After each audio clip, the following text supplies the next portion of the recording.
Bob Christianson, you are up for an Emmy this year for outstanding music and lyrics for the song "No Trouble" from A Christmas Carol, the concert. How did you find out that you were nominated for a Primetime Emmy? Actually, the producer of the show, Scott in Chicago, emailed me, and he told me about 8 o'clock in the morning because he had found out before I did, so that's how I found out. Scott Silverstein was the producer of the show, and that's how I found out. And no one was more surprised than me, and grateful. And you had the fortune also. Were you in New York or LA or on the West Coast to find out that news? I live in New York, so yeah, I was definitely in New York City. Well, you are a lot more privileged than some nominees who found out at 5:30 in the morning. So, what time do those people have to get up to do the nominations? Like 3? They announced them at about 5:30 in the morning on West Coast time. Right. So, for me and you, it's very easy. We're already trying to start the day already, but it's an arduous task, I've heard from the people that are out there. Yeah, I mean, hair and makeup at 3 in the morning. Yeah. God, I could barely even imagine that. I know, me too. So I'm curious about this project. This was an original project, correct? Yes. How did the project come about, and how did you become involved in it? Well, I've always been interested in writing for big ensembles like this one is, with orchestra, choir, soloist, and also blending orchestra and a rock rhythm section. And so I got a chance to do another one, and I called my friend Lisa Hauser, who wrote the lyrics and adapted the book quite well, and we started writing it. I believe in orchestras, and I believe in them bringing new audiences and bringing families in, and I wanted to write a piece for that venue. But it had to be big. It had to be an event. I'm not a string quartet kind of guy. Yeah, something grand. Yeah, over the top. It was the Boston Symphony, correct? Baltimore. Mm-hmm. Oh, Baltimore Symphony. I'm sorry, I got my B's confused. Yeah, Baltimore, Boston. We premiered it in December 2011 with the Baltimore Symphony, and that was an amazing thing. It was with 80-piece orchestra, 60-piece choir, rock rhythm section, and 4 soloists, and we had basically 2 sold-out shows. And when you write a piece like this, or any piece, I mean, and you do it first as a concept album, which is what we did, a full-up concept album with samples, the best samples and the best singers and all that other stuff. But it's still, you don't know how good it is until you put it in front of a real audience, with real players doing it. And it was an astonishing experience. We got an amazing response to it, and that's when I knew we had something. And one of the reasons why I submitted No Trouble is that's the song. After that song, everybody in the audience was crying. I mean, the cello players were crying. I was crying. It was one of those songs that just came out well. It really is just a very pretty but deep song. It's very deep because it's while Scrooge is being visited by the Christmas yet to come, and he sees Bob Cratchit mourning Tiny Tim, and it's so deep. But the music's also so light, and they come together so wonderfully. I'm just wondering, how emotional is it to write, to compose music for something on that level? It's not emotional per se to write it. Elisa and I basically wrote that song fairly quickly. By this point in the project, we were about more than halfway through. We had the structure. We knew what the songs were. I was writing and orchestrating as I was, we went along, and so we were on a roll. And the song came fairly quickly, and most songs I think do come fairly quickly, especially if you're working in a partnership. And it just sort of came, and it's one of those magic songs that I always wanted to write, that sort of bypasses the brain and goes directly to the heart. And in all honesty, I can't listen to it without sobbing. And I mean, I've heard this song hundreds of times. It's like almost Pavlovian, So that's where the emotion comes from me, and also from Scott Coulter, who plays Bob Cratchit, and it does such an incredible job singing it. I mean, because he doesn't really put very much emotion at all, and so he leaves it up to the audience to feel it, which is always the best way to do it. But it came out great. I'm really thrilled. Yeah, and he has a magnificent voice. Oh, yeah. Yeah, just a beautiful, beautiful voice to hear that. About your process, I'm just curious about the process of how you do. I've always been fascinated by how someone who composes specifically music works with someone who specifically does the lyrics. What's that? How does that collaboration usually work?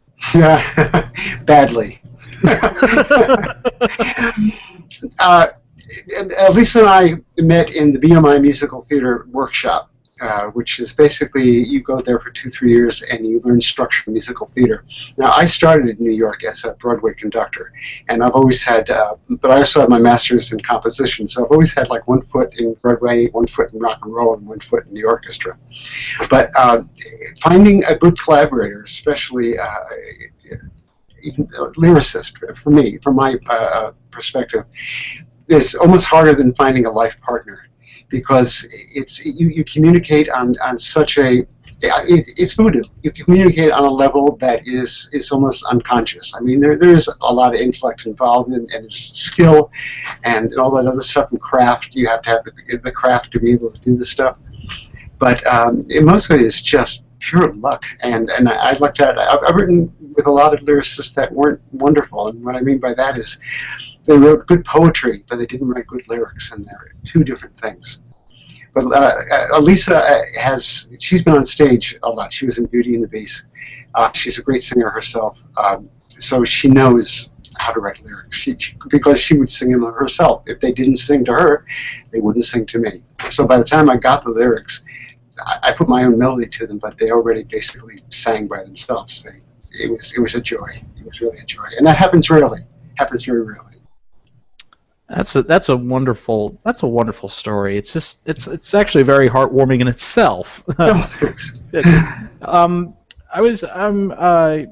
curious about many things. I also read that PBS is now contracted. They broadcasted this in December of last year, and they're going to continue. They're going to broadcast it again next year and the following year. That's the plan at this point. Yeah, and this could be something that is played almost every year on PBS. From your lips to God's ears. How do you react to the idea that something you created now could be enjoyed? Probably will be enjoyed years and years into the future. Could become traditions for some people to watch. Well, composers are, they have huge egos, and I'm no different. And we all like to think that at least something we write in our lives will outlive us and bring joy to people when we're gone. And I've got a couple of pieces that are possibilities for that, but none more so than this. This piece just worked. And when we saw it in Baltimore, we knew it worked, and I knew we had to get it on television because that was the only way to get it seen by as many people as possible. And the only station that was possible to put it on was PBS, and WTTW in Chicago was the host station. And at one point, I had another producer signed on that was going to fund it and do the whole 9 yards. And then the hurricane came, and her main investors lost their houses. I mean, literally lost their houses. They were washed into the sea. So she had to pull out, and we were at a point that we had to decide with my wife and I. We had to decide whether we were going to do it. So we basically paid for this for ourselves. Only because WTTW kept calling and saying, "We love this piece. We want to do it. Isn't there anywhere you can do it?" And as a composer, I mean, how do you say no to that? I mean, how do you ever say no to that? So we sold family silver and the heirlooms and the dog, and we put it together. But it was a true labor of love. Oh yeah. And it was hard at times, and actually filming it in Chicago. Since this is a hybrid, it's part theater, it's part concert, and it's part film score. And whenever you do something like that, people just don't know what to do with it. But when we filmed it in Chicago, we only had really 2 rehearsals, as compared to like if you do a Broadway show, there's like 2-3 years worth of readings, and then you do 4-6 weeks worth of rehearsal, and then tech rehearsals. We basically had 2 days to change this from a concert, which is the way we did in Baltimore, meaning that the 4 actors were up front with stands, and they performed from there. They had set pieces. Scott and Kyle Scatliff, who were the 2 actors that played most of the roles, and then there was Scrooge, the actor who just played Scrooge, and an actor who just played the narrator. And in something like that, you have weeks to rehearse. We had 2 days, and the singers were expected to know the piece cold before they showed up for rehearsal. We had 1 rehearsal with the whole orchestra and the choir and the rhythm section, everybody, which they taped, which we did in costume, because that was the take they used for the close-ups of the orchestra and the close-ups of the band.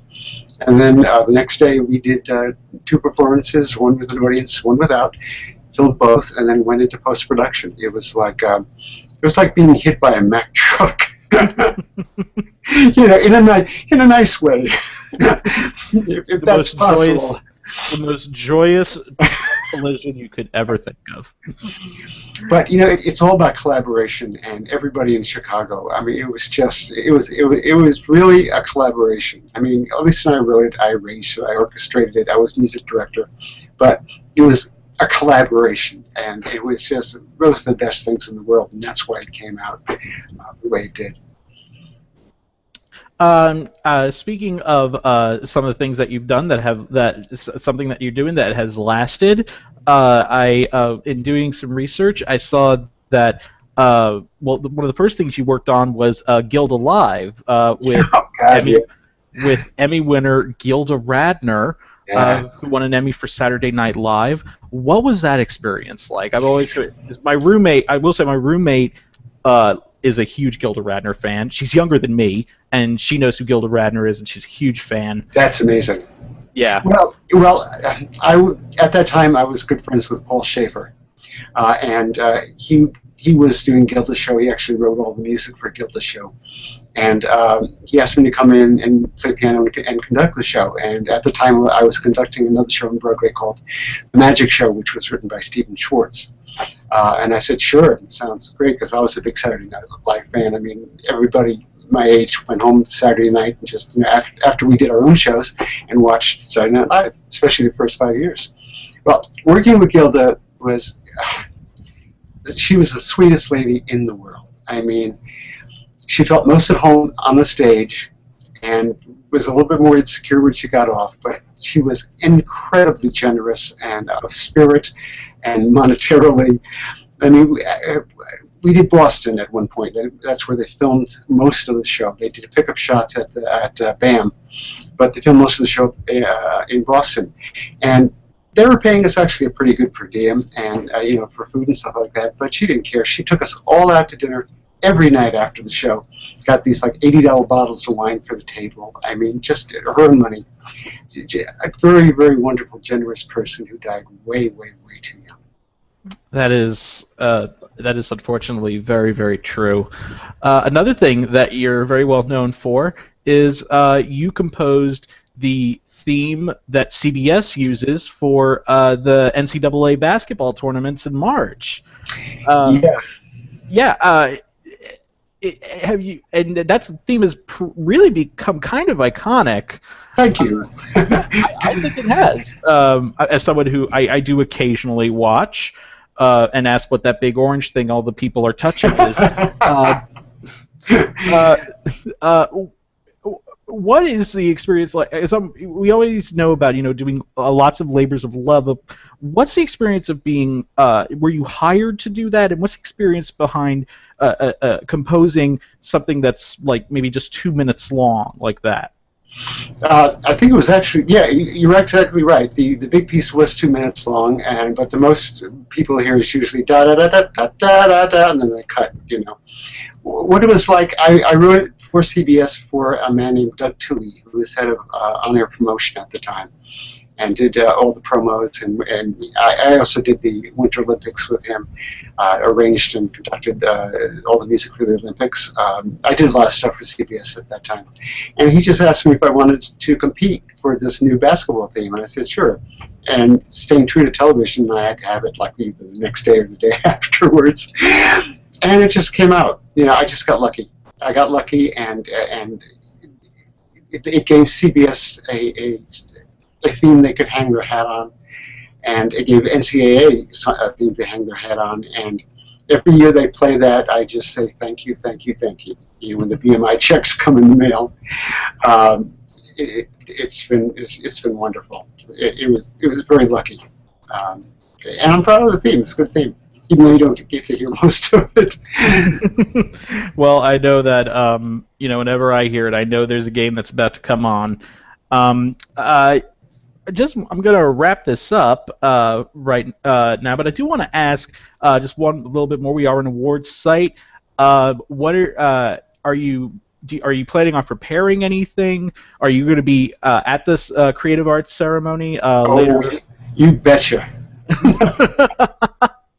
Both Lisa and I are going to be there, and of course we're going to prepare our speech, because there's no way that if I happen to be lucky enough to win this thing, there's no way I'd be able to go up there and talk without something in my hand to look at. So yeah, we both have something memorized, just thanking some of the people involved, because they don't give you that much time. But it just being nominated, just seeing our names on the same piece of paper as all the other names that were nominated for Best Song. I mean, some of those people have been my heroes for years, and just to be in the room with them is a reward.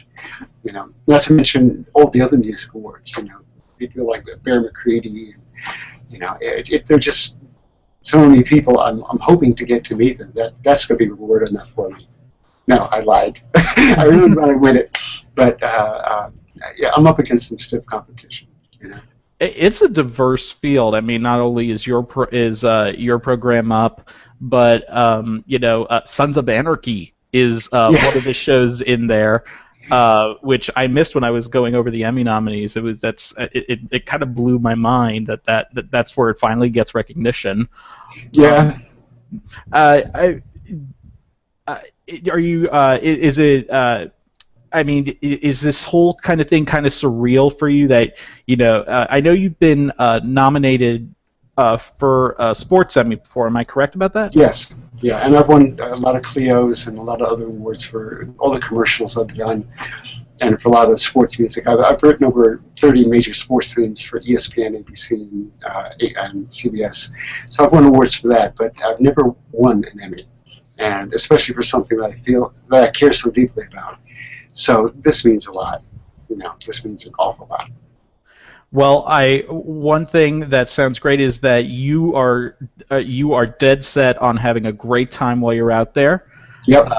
I can tell you that we will be pulling for you, and thank you so much for spending some time with us.